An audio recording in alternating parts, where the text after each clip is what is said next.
নমস্কার বন্ধুরা, বগলা কিচেনে তোমাদের আবার স্বাগত।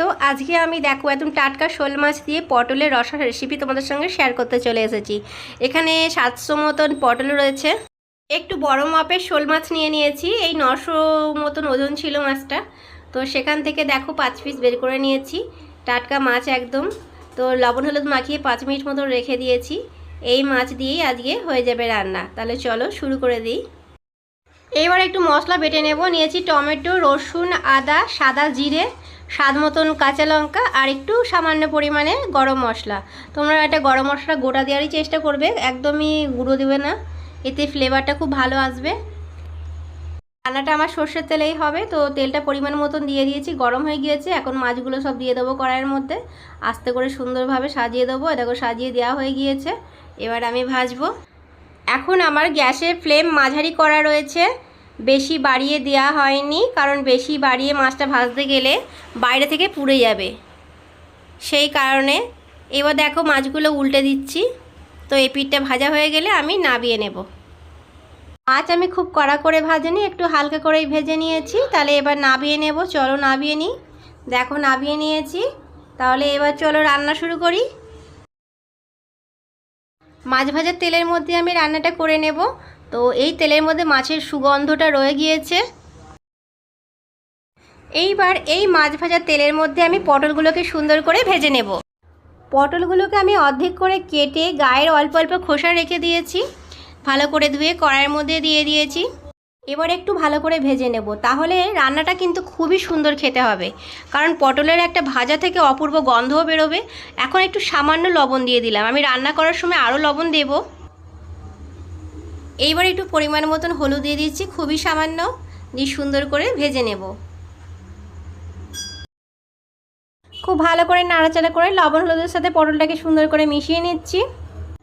এখন কিন্তু ফ্লেমটা আমার মাঝারি করা রয়েছে। এবার দেখো পটলটা আমার সুন্দর ভালো ভাজা হয়ে গিয়েছে, বেশ লাল লাল হয়ে গিয়েছে। এখন আমি নামিয়ে নেব।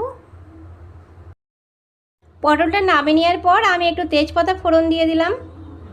তেজপাতাটা খুব সুন্দর করে একটু ভেজে নিয়েছি, যাতে তেজপাতাটা ভালো গন্ধ বেরোয় তেলের মধ্যে। এখন আমি দিয়ে দিচ্ছি একটা বড় সাইজের পেঁয়াজ, ঝিরি করে কুচিয়ে রেখেছি। তো সেটা দিয়ে দিয়েছি। এবার পেঁয়াজটাকে ভালো করে ভাজবো, একটু ভালো করে ভাজতে হবে। পেঁয়াজটা খুব বেশি পুড়িয়ে ভাজবো না, একটু মাঝারিভাবেই ভেজে নেব। তো ভালো ভাজার গন্ধ বেরোচ্ছে। এখন আমি বাটা মশলাটা দিয়ে দিলাম। আমি মিক্সিতে বেটে নিয়েছি মশলাটা, খুব মিহি করে বাটতে হবে। এবার আমি ঢেকে ঢেকে মশলাটা কষে নেব, কারণ আমি দেখো গরম মশলাটা আমি এর সঙ্গেই বেটে নিয়েছি।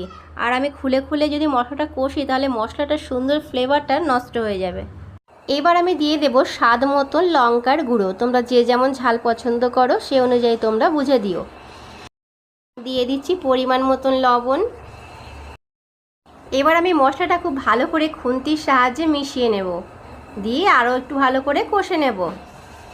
এবার দিয়ে দেবো অল্প পরিমাণে জল দিয়ে মশলাটা আমি আরেকটু মিশিয়ে নেব। এটা যেহেতু আমার রসা, তাই এখানে কিন্তু বেশি জল দেওয়া যাবে না, একটু ঘন ঘন গ্রেভি গ্রেভি হবে। এবার ভেজে রাখা পটলটা দিয়ে দেব। দেখো পটল দেওয়া হয়ে গিয়েছে। তো পটলটা তোমাদের দেখানো হয়নি। এইবার আমি কষে নিচ্ছি।